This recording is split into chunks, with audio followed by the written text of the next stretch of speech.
My name is Teri Gandy-Richardson, and I am a breast cancer survivor. I've been practicing yoga for about 16 years. I've been teaching for 8 and owning my own studio for, at that time, 2 years. So it was, it felt like it was attacking my identity as a yoga teacher, as somebody who's physically active.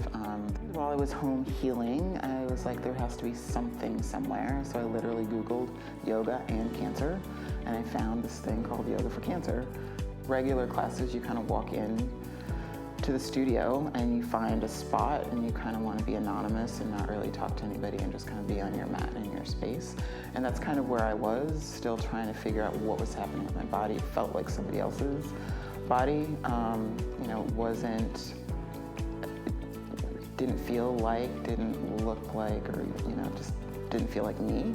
So trying to navigate all of that in this class that was supposed to be therapeutic for cancer survivors, where I still wasn't even identifying so much with that. And I got in a room with people moving and breathing, and all of a sudden I felt, again, familiar things happening in my body that I thought might have been lost. And I remember being on hands and knees and, not having much range of motion at all. I could barely I could not get my hand behind my head. But I was in cactus pose, hands and knees and one arm up. And all of a sudden, what I couldn't do didn't seem to matter so much. I was focused on what actually I was still able to do. And that was a spark that I think was the beginning of my healing, actually.